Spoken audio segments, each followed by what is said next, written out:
I want you to say it to me. Okay. So I meant to say this to a human being and not to a camera. So you can move closer to the camera, but just move behind the camera. There we go. Okay. So Richard. Yes. I need to say this to you. Good. Okay.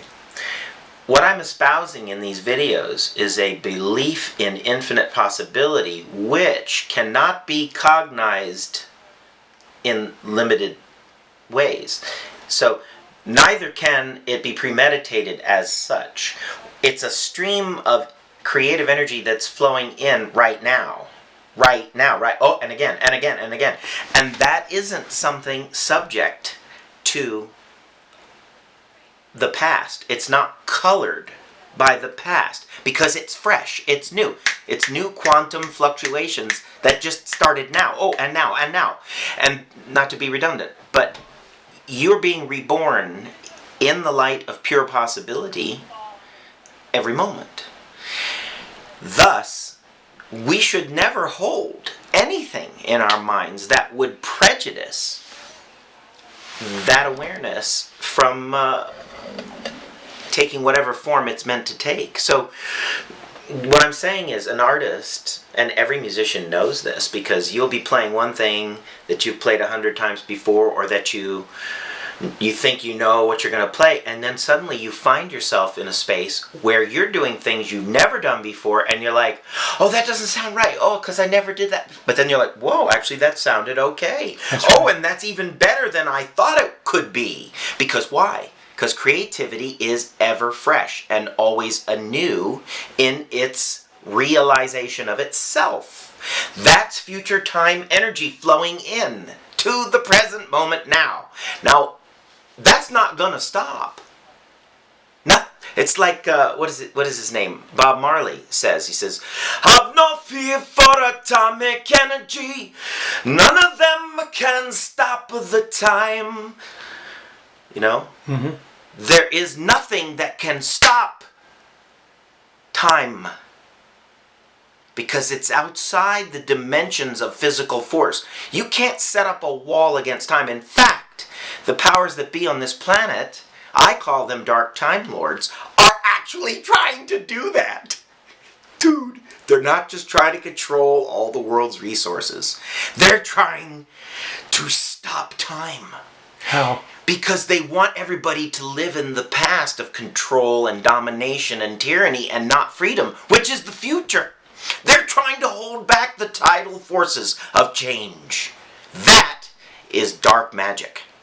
What you're really supposed to do is acquiesce to that influx and go, yo, what's next? What's next? What's next? Not like, we don't do that here. We're going to charge you income tax even though you can never even pay the interest on the national debt with all the income tax that is collected, because we understand debt and deficit financing better than you do. So keep paying your taxes. But wait a minute. If you fundamentally altered the monetary system so that even the collection of all of our income taxes doesn't even make the interest payment on the debt, why should anybody ever pay income taxes anymore? Do you see what happens to the warped creatures who are trying to stop time? In fact, if you go back far enough in the past, the Judaic tradition knew you should never lord debt over successive generations. Every 7 years there'd be a certain forgiveness, and every 49 years there'd be a total forgiveness called Jubilee. And called Shemitah also. And what is wrong with that? Well, what's wrong with that is no one family or banking cartel can ever become a dynastic power and appoint all the leaders, because you dole out more credits of false fiat money to them and not to these other people who are kept suppressed and oppressed in their creative genius by that false system. Okay, those are what the dark time lords are doing to humanity to stop it from gaining power over its destiny. But guess what? It's futile. Because nobody in this dimension has the power to infinitely resist time. In fact, the more you do, the more you precipitate an influx of increased future time energy to counterbalance the resistance that you're holding. It's like a slingshot. Okay, that's how the universe works. I know this as a physicist. If you rotate an object, not only is the centrifugal force that's making it fly apart created, but so is the centripetal force that's trying to hold it in. So if somebody is trying to stop us from gaining greater ground in the stream of time and possibility, if some colluding cabal is striving to hold back the forces of tidal change in humanity, then all that's going to happen is more future time possibility energy is going to build up on our side of the ledger. Anybody who's resisting the greater force of humankind is in for a huge surprise, because they really do have something to fear. But it's not from humans, it's from time. Time will overwhelm all resistance, like oceans resist cliff faces. You understand? And that is where we are today. The very forces of time have been polarized, so that there's such a voltage of time force now that, dude, a big arc can flow between these points now. Okay? And when that happens, you better be ready to go to your higher self in an instant, because you will not be able to rely on anything that has come before. You will only be able to reap the whirlwind of future time potential that is on our side right now.